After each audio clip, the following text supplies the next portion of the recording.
నమస్కారం RMK TV వార్తలకు స్వాగతం. నా పేరు కృష్ణకుమార్. న్యూస్లో ముందుగా హెడ్లైన్స్.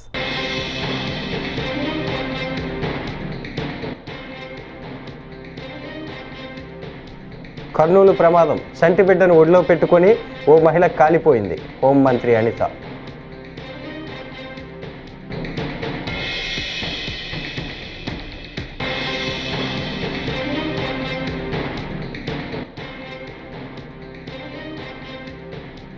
ఐవీఆర్ఎస్ కాల్స్పై డీజీపీ కార్యాలయంలో వైఎస్ఆర్సీపీ ఫిర్యాదు.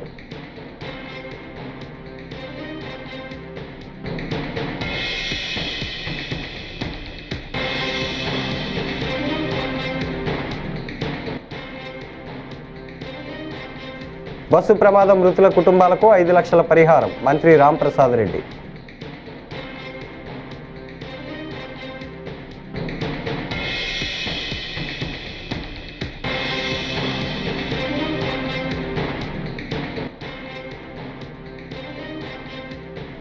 మొన్నటి వరకు దేవుడు అన్నారు, ఇప్పుడు దెయ్యం ఎందుకయ్యానో ఎంపీ కేశినేని చిన్ని.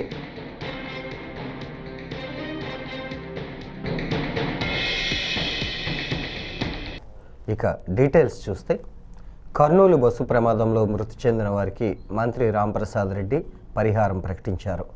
ఏపీకి చెందిన మృతుల కుటుంబాలకు 5 లక్షలు, క్షతగాత్రులకు 2 లక్షలు ఆర్థిక సహాయం అందజేస్తామన్నారు. ప్రమాదంపై కర్నూలు వ్యాస్ ఆడిటోరియంలో మంత్రులు అనిత, రాంప్రసాద్ రెడ్డి మీడియా సమావేశం నిర్వహించి మాట్లాడారు. మనం మాట్లాడుకుంటే మెయిన్గా ఆ టైమింగ్ కూడా ఒక కారణం అండి. మామూలుగా యాక్సిడెంట్, ఈ ఫైర్ యాక్సిడెంట్ జరిగేటప్పుడు మార్నింగ్ టైం జరిగితే తీవ్రత వేరే విధంగా ఉంటుంది, డీప్ స్లీప్లో జరిగితే వేరే విధంగా ఉంటుంది. ఇప్పుడు లేట్ నైట్ 3 గంటలు అన్నప్పటికీ ఇప్పుడు సర్వైవ్ అయ్యే అందరినీ మీరు చూసారు, చిన్న చిన్న ప్రాబ్లమ్స్తో అంతా బయటకు వచ్చేసారు. మిగిలిన వాళ్ళు ఎవరైతే చనిపోయారో ఇక బ్లంట్ మిస్టేక్ జరిగినట్టు, పెద్దగా అంతా ఊళ్ళేడు మాంసం ముద్దలు అయిపోయారు. కాబట్టి ఇంకొకటి ఏంటంటే, ట్రాన్స్పోర్ట్లో మా central government mart guide lines పరంగా బాడీ బిల్డింగ్ ఎలా ఉంటుంది, బస్ ఇన్ఫ్రాస్ట్రక్చర్ ఎలా ఉండాలి, సీటింగ్ ఎట్లా ఉండాలి అనేది యూనివర్సల్ లా పరంగానే ఆ విధంగానే బాడీ బిల్డింగ్ కూడా జరుగుతుంది. ముఖ్యంగా మీరు అన్నట్టు డిపార్ట్మెంటల్ ల్యాబ్స్ అనుకుంటే ఇంకా రోజు ఇలాగే జరుగుతూ ఉంటాయి. డిపార్ట్మెంట్లో ఏదో ఒకరో ఇద్దరు చేసిన తప్పులకు అందరూ కారకులు కాదండి. ఫర్ కోచ్లు అనేటివి నైట్ టైం ట్రావెల్ చేసేటివి, డిజైన్ ఫర్ పడుకొని ప్రయాణించేదానికి ఉంటాయి. ప్లస్ దీంట్లో కూడా ఏంటంటే ఫ్లేమబుల్ మెటీరియల్ ఎక్కువగా ఉంటుంది, బెడ్షీట్ ఉంటాయి, కుషనింగ్ ఉంటుంది, పిల్లోస్ ఉంటాయి. దీనివల్ల ఎక్కువ శాతం బర్నింగ్ అయింది కాబట్టి దీనివల్ల ఇంత నష్టం జరిగిందండి. ప్లస్ ఇంకోటి ఏంటంటే, ఇప్పుడు మన సౌత్ ఇండియన్ ఎవరైతే ట్రాన్స్పోర్ట్ మినిస్టర్స్ ఉన్నారో వాళ్ళతో ఆల్మోస్ట్ తెలంగాణ, కర్ణాటక వాళ్ళతో మార్నింగ్ కూడా మాట్లాడడం జరిగింది. రోడ్ సేఫ్టీలో ఇది 3rd ఇష్యూ, ఇక్కడ ఈ అగ్నికి సంబంధించి ఇదే హైవే మీద 3rd ఇన్సిడెంట్ కాబట్టి దీని మీద తప్పకుండా ఒక కొత్త గైడ్ లైన్స్ అనేది తీసుకొని వచ్చి మేము సెంట్రల్ వాళ్ళతో కూడా మాట్లాడి ఇలాంటి ప్రమాదాలు అరికట్టడానికి చర్యలు తీసుకుంటాం. ఇప్పుడు మీరు అందరూ ఒకటి గ్రహించాలండి, ఇన్సిడెంట్ జరిగింది ఆంధ్రప్రదేశ్ భూభాగం మీద. ఎందుకంటే ఈ బస్సు ఆంధ్రాదో, తెలంగాణదో, అలాగే కర్ణాటకదో పక్కన పెడితే రిజిస్ట్రేషన్ గురించి మీరు అందరూ మాట్లాడుతున్నారు. బట్ ఇక్కడ ఇన్సిడెంట్ జరిగింది కాబట్టి ఇంతవరకు ఇలాంటి ఇన్సిడెంట్ జరిగినప్పుడు ఇంత తొందరగా స్పందించిన ప్రభుత్వం ఎప్పుడు చూసిండ్రు మీరు. ఎందుకంటే గౌరవ ముఖ్యమంత్రి గారు ఫారిన్ ట్రిప్లో ఉన్నా కూడా అక్కడ నైట్ టైం అయినా కూడా ఇన్సిడెంట్ జరిగిన 1 అవర్కే అందరినీ మమ్మల్ని అప్రమత్తం చేయడం, డీజీపీ గారు, హోమ్ మినిస్టర్ గారు, మా డీజీ గారు, ఇంటెలిజెన్స్ డీజీ గారికి చాపనిచ్చి ఇక్కడికి పంపించడం. విజయవాడలో శుక్రవారం నిర్వహించిన రాష్ట్ర స్థాయి అటవీ శాఖ అధికారుల వర్క్షాప్లో డిప్యూటీ సీఎం పవన్ కళ్యాణ్ కీలక వ్యాఖ్యలు చేశారు. డ్యూటీ చేసే అధికారులను ఎవరైనా ఇబ్బంది పెడితే పరిణామాలు చాలా తీవ్రంగా ఉంటాయని హెచ్చరించారు. అధికారులను ఇబ్బంది పెడితే అది కూటమి పార్టీల నాయకులైనా సరే చర్యలు తీసుకుంటామని వార్నింగ్ ఇచ్చారు. అధికారుల విధులకు ఆటంకం కలిగించవద్దని ఆయన స్పష్టం చేశారు. ప్రైమరీ కన్సర్న్ ఫస్ట్, అటవీని సంరక్షించాలి అంటే ముందు అధికారుల భద్రత చాలా చాలా కీలకం. సో దాని మీద మేము ప్రత్యేకించి నేను చాలా స్పష్టత ఉంది. ఎనీ పొలిటికల్ ఇష్యూస్ వచ్చినా కానీ, పొలిటికల్ ఒత్తిళ్ళు వచ్చినా కానీ చాలా చాలా స్పష్టంగా, ఇంక్లూడింగ్ కూటమి పార్టీలో ఉండే వ్యక్తులు కానీ, ఎమ్మెల్యేలు కావచ్చు, మిగతా ఏ స్థాయి వ్యక్తులైనా కావచ్చు, వెరీ క్లియర్ కట్ ఇండికేషన్ ఇవ్వడం జరిగింది. ఎట్టి పరిస్థితుల్లో కూడా మీరు లైన్ దాటకుండా డ్యూటీ చేసే అధికారులని మీరు ఎట్లా ఇబ్బంది పెడితే మటుకు కాన్సిక్వెన్సెస్ చాలా 100% అప్లై అవుతాయి. దయచేసి ప్లీజ్ అనేది దాంట్లో భాగం మీరు చేసుకుంటూ వచ్చాం. నకిలీ మద్యం దందాలో అడ్డంగా దొరికిపోయి ప్రజల నుంచి తీవ్ర వ్యతిరేకతను ఎదుర్కొంటున్న కూటమి పెద్దలు కుట్రపూరితంగా ఐవీఆర్ఎస్ కాల్స్ ద్వారా వైఎస్ఆర్సీపీ నేతలపై విష ప్రచారం నిర్వహించారని, వారిపై తక్షణం చర్యలు తీసుకోవాలని కోరుతూ మంగళగిరి డీజీపీ కార్యాలయంలోని సైబర్ క్రైమ్ విభాగంలో వైఎస్ఆర్సీపీ నేతలు ఫిర్యాదు చేశారు. వ్యక్తిగతంగా జోగి రమేష్ మీద వ్యక్తిత్వ అననం ఈరోజు గత వారం రోజులుగా రాష్ట్రంలో ఈ ప్రక్రియ జరుగుతున్న ఈ తంతుని డీజీపీ ఆఫీస్కి వచ్చి ఈరోజు సైబర్ క్రైమ్ కి ఫిర్యాదు చేయడం కూడా జరిగింది. ధైర్యంగా చెప్తా ఉన్నాం, దమ్ముగా చెప్తా ఉన్నాం. ఏదైనా నింద వేయాలంటే, లేదా తప్పుడు ప్రచారం చేయాలంటే చంద్రబాబు నాయుడు ప్రభుత్వానికి, చంద్రబాబు నాయుడికి చెల్లింది, లోకేష్కి చెల్లింది. గత వారం రోజులుగా చెప్తా ఉన్నా, ఎక్కడికైనా వస్తామని చెప్పాం. ఈ రోజున ఇటువంటి తప్పుడు ప్రచారం, తప్పుడు వ్యవస్థలను సృష్టించి చంద్రబాబు నాయుడు సర్కార్ ఇంత దిగజారుడుతనానికి, నన్ను వ్యక్తిగతంగా, మా పార్టీని వ్యక్తిగతంగా కించపరిచే విధానానికి దిగజారిందంటే ఏదైనా ఎవడైనా చెప్పాలంటే దమ్ముగా చెప్పాలా, లేదో చంద్రబాబు నాయుడు వచ్చి మాట్లాడాలా, లోకేష్ వచ్చి మాట్లాడాలి. అంతేగాని ఎక్కడో ఐవీఆర్ఎస్ కాల్స్ ఎవడు చేస్తాడో తెలీదు, ఏ డిస్ట్రిబ్యూషన్ కమిటీయో తెలీదు, ఏ వ్యవస్థో తెలీదు. అన్నిటిని కూడా చట్టాన్ని తమ చెప్పు చేతలు తీసుకుని, చట్టం మా చేతిలో ఉంది కదా, ప్రభుత్వం మా చేతిలో ఉంది కదా, ఏదైనా చేయొచ్చు అని చెప్పేసి చంద్రబాబు నాయుడు కొడుకు కక్ష కట్టి ఈ విధంగా వ్యక్తిత్వ హననం చేసే కార్యక్రమానికి శ్రీకారం చుట్టారు. ఈరోజు డీజీపీ ఆఫీస్కి వచ్చి స్వయంగా మీడియా మిత్రులు ముందు చెప్తా ఉన్నాం, దమ్ము అంటే. ఎన్టీఆర్ జిల్లా తిరువూరు ఎమ్మెల్యే కొలికలపూడి శ్రీనివాసరావు, విజయవాడ ఎంపీ కేశినేని చిన్నీల మధ్య వివాదం ముదురుతోంది. ఈ నేపథ్యంలోనే కొలికలపూడి వాట్సాప్ స్టేటస్ కలకలం రేపుతోంది. ఎమ్మెల్యే కొలికపూడి ఆరోపణలపై ఎంపీ కేశినేని చిన్ని స్పందించారు. వివాదం అధిష్టానం దృష్టికి వెళ్లిందని వాళ్ళు చూసుకుంటారని చెప్పారు. తిరువూరులో పర్యటించిన ఆయన మీడియాతో మాట్లాడారు. మొన్నటి వరకు కొలికపూడి నన్ను దేవుడు అన్నారు, ఇప్పుడు దెయ్యం ఎందుకయ్యానో ఆయనే సమాధానం చెప్పాలని అన్నారు. నేను పొద్దున్నే దేవుని అవినాష్ దగ్గర, మధ్యాహ్నం పేరు నాని దగ్గర, సాయంత్రం కేశినేని నాని దగ్గర, రాత్రికి స్వామిదాస్ దాకా ఉండే క్యారెక్టర్ని కాదు. నేను నిఖార్సైన తెలుగుదేశం నాయకుడిని, నిఖార్సైన తెలుగుదేశం కార్యకర్తని.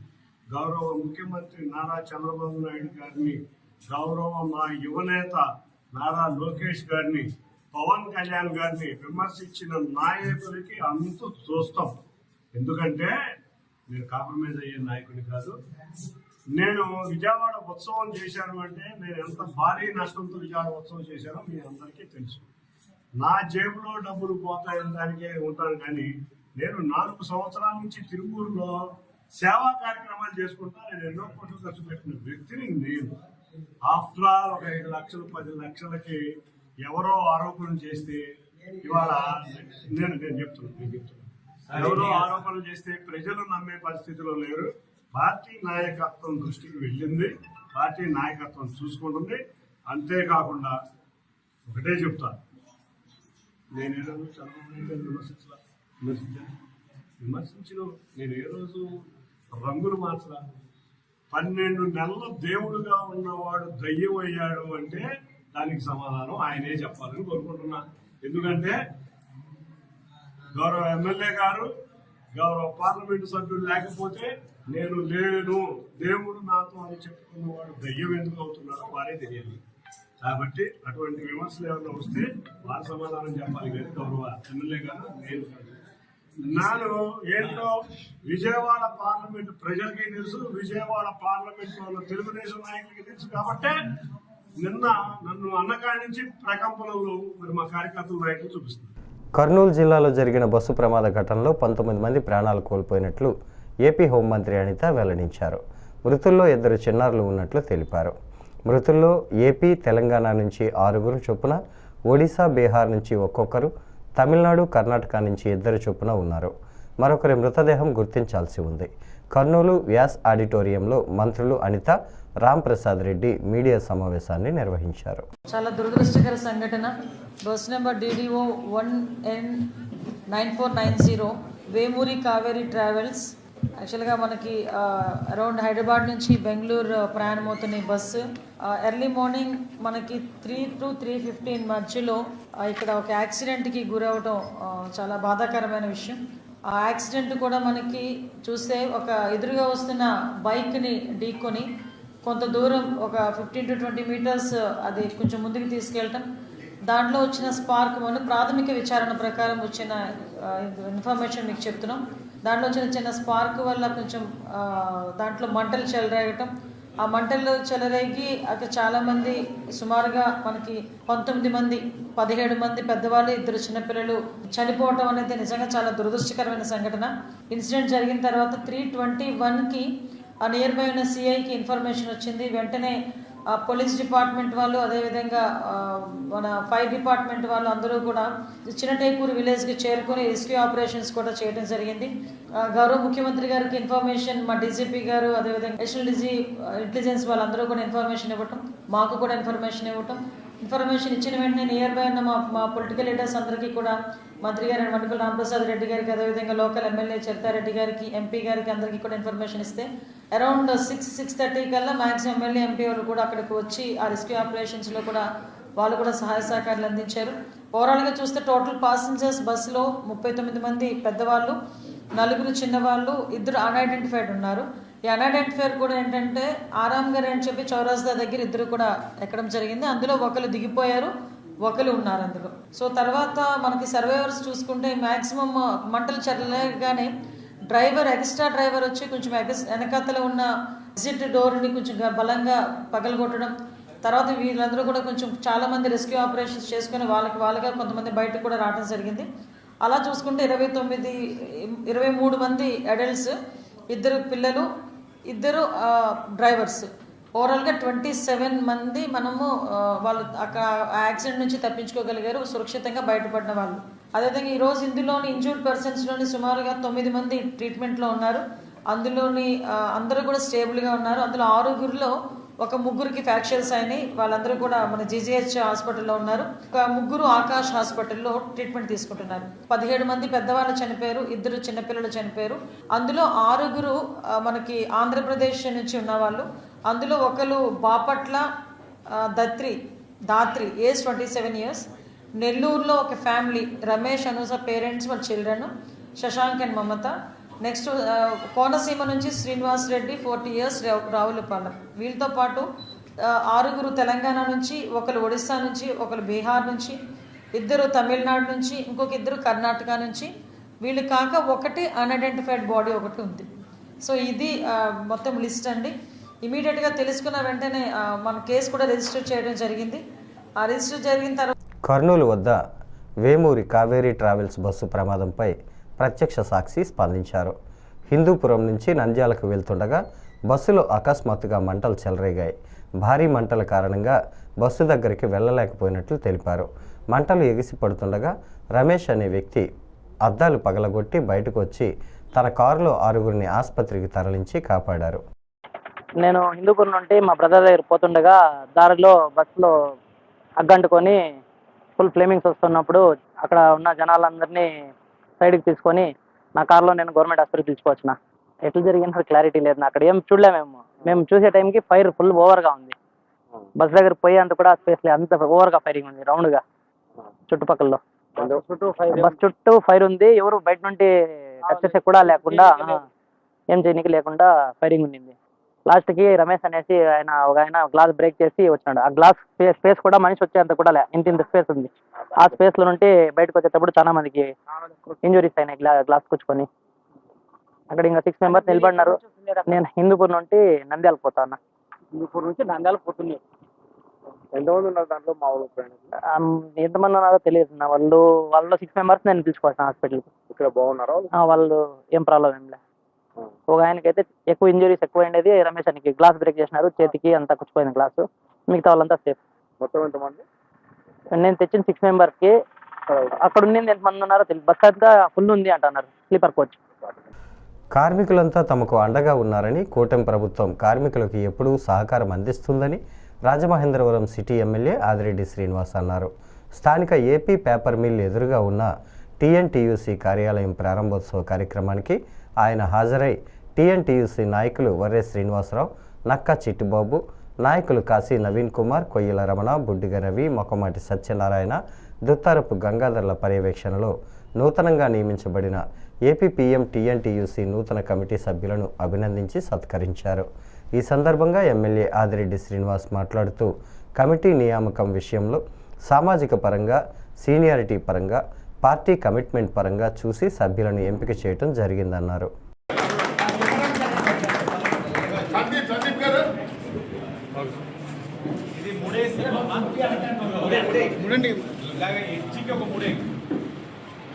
రాదు కదండి.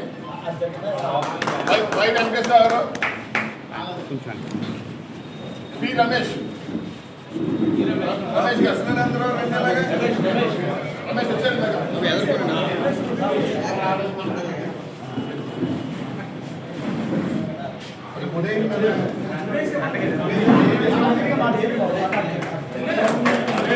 సత్యదేవ్ గారు, సత్యదేవ్ రామ్మ,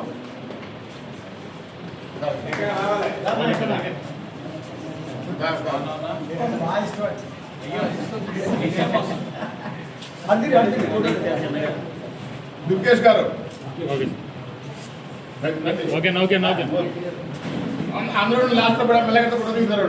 గ్రూప్ ఫోటో దుర్గేష్ గారు, యు శ్రీనివాస్ గారు, యు శ్రీనివాసరావు,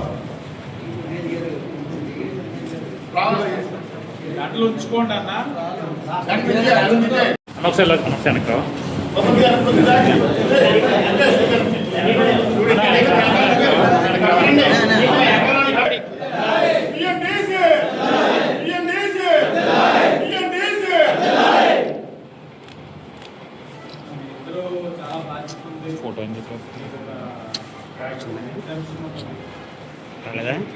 రాష్ట్ర టీఎన్టీయూసీ ఉంది, గౌరవానికి ఇవ్వడానికి మన ప్రయత్నం మనం చేస్తాం. ముందు ఏదైతే కమిటీ అనౌన్స్ చేసామో వారు ఇక్కడి నుంచి ఈ టీఎన్టీసీ కార్యాలయానికి రావడం, సమయం కేటాయించడం, వారు రావడంతో పాటు ఇతర సభ్యులు కూడా మన అభిమానులు కానివ్వండి, లేకపోతే మాట్లాడుకునేటట్లు, అలాగే మన ఓటర్స్ అందరికీ కూడా టీఎన్టీసీ కొత్త కమిటీ ఏర్పరిచారు. రేపు ఎలక్షన్కి పోటీలోకి టీఎన్టీసీ చాలా బలంగా వెళ్ళబోతూ ఉంది. ఇవన్నీ కూడా మీరు కమ్యూనికేట్ చేసి మీ రాజకీయం మీరు చేయండి. పెద్దలు వస్తారు, మునుపట్లాగే మీకు ఇవ్వాల్సిన సజెషన్స్ అన్నీ ఇస్తారు. మీరు చేయాల్సిన కార్యక్రమం మీరు చేయండి. ఇప్పుడు ఆ రోజు మీరు మమ్మల్ని ఒకటే అడిగారు, బదిలీకి న్యాయం చేయండి, అగ్రిమెంట్ చేయండి, కాంట్రాక్ట్ వాళ్ళు కూడా మంచి అమౌంట్ పెరిగేటట్టు చూడండి అన్నారు. మీ ఆలోచనలకు అనుగుణంగా మేము చేయాల్సింది చేసాం. ఇంకా మీ తరువు, ఇంకా మీ తంతు, మీరు చేయాల్సింది మీరు చేయండి. ఇక్కడ కార్మికుల పరంగా అన్నది వాళ్ళ మనసులో చాలా బలంగా ఉంది. ఎంత బలంగా ఉన్నా మన ఓటర్ దగ్గరికి కలవకపోతే రేపో ఎల్లుండో ఆడే అంటాడు. వీళ్ళకి అగ్రిమెంట్ చేసిన తర్వాత పొగర్లు వచ్చేసి మీద మనల్ని కనీసం అడగలేదు చూసావా, ఓటుకి మనల్ని కనీసం ఆఫీస్కి రమ్మని అడగలేదు చూసావా అని అంటారు. కాబట్టి మీకు నచ్చినా నచ్చకపోయినా మనకి రేపు ఓటు వేస్తాడా వేయడం కాదు, ప్రతి ఒక్కరిని ఇక్కడికి రమ్మానండి. కార్మికుల సమస్యల గురించి చర్చించండి, ఇంకేం చేయాలో ఆలోచించండి. ఇప్పుడు అక్కడ ఆల్రెడీ పెన్షనర్స్తో సమస్య ఉంది. దగ్గరలో ఇప్పుడు పెన్షనర్స్ కూడా మనం నిలబడ్డాం. అల్లూరు జిల్లా పాడేరు అసెంబ్లీ పాడేరు కలెక్టరేట్ ముట్టడి హైడ్రో పవర్ ప్రాజెక్టు అనుమతులు రద్దు చేయాలని, జీవో నెంబర్ 51(13)(2) రద్దు చేయాలని డిమాండ్ చేస్తూ వేలాది మంది ఆదివాసులు ఈరోజు చలో పాడేరు కలెక్టరేట్ ముట్టడి విజయవంతం జరిగింది. బీజేపీ, టీడీపీ, జనసేన, వైసీపీ పార్టీల మోసాలు ఇకపై చెల్లవు అంటూ కదం తొక్కిన ఆదివాసీలు మా భూముల జోలికి వస్తే సహించేది లేదని గ్రామసభ, పీసా చట్టం, అటవీ హక్కుల చట్టం, 1/70 చట్టం అమలు చేయాలని నినాదాలతో పాడేరు పట్టణం మారుమ్రోగింది.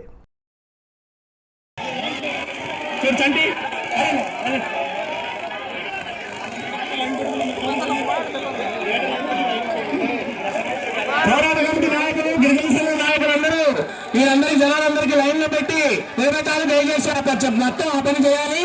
ఆ చివరి వాళ్ళందరూ రావాలి. దయచేసి కిందికి ప్లేస్ ఉంది, కిందికి కూడా జరగాలి. పోరాట కమిటీ నాయకులు అలాగే గిరిజన సంఘ నాయకులందరూ జనాల్ని లైన్లో పెట్టాలి.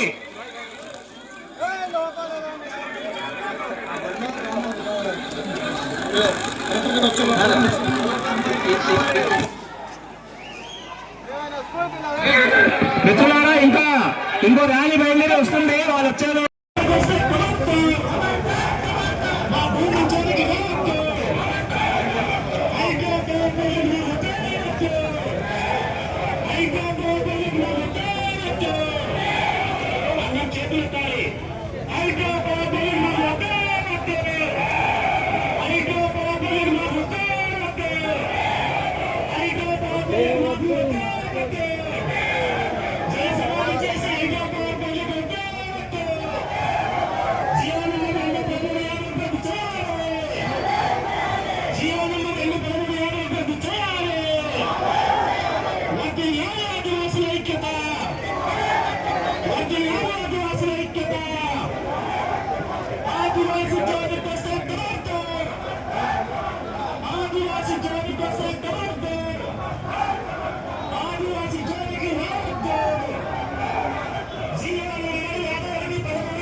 చిన్న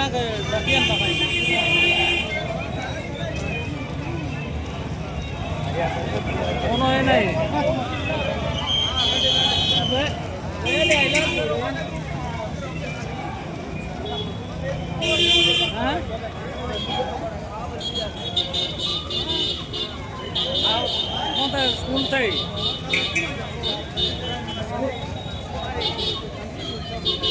స్కూల్ తై బోల్ పార్కి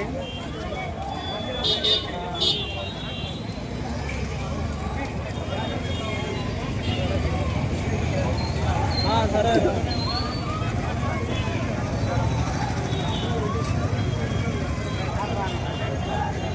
तो मैं सगर डिग्री ये जाए कर मैं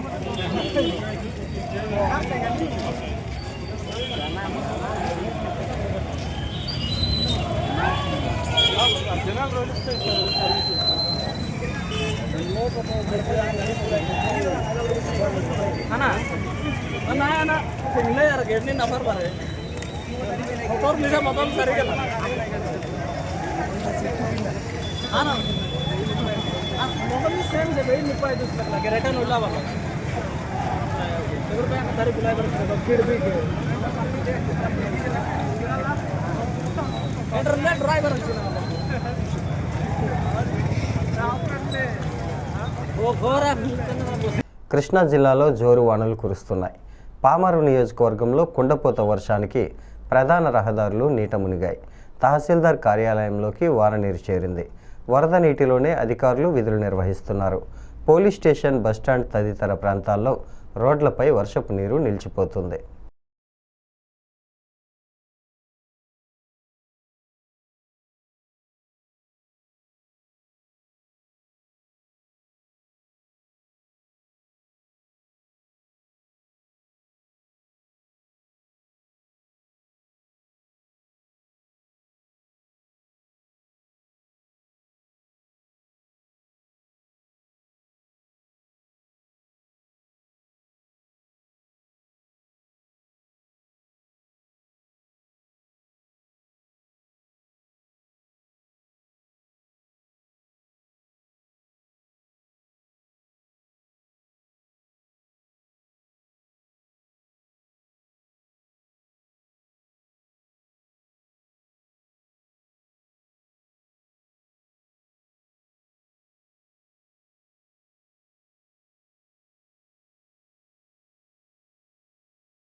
ఈ వార్తలు ఇంతటితో సమాప్తం. నమస్కారం.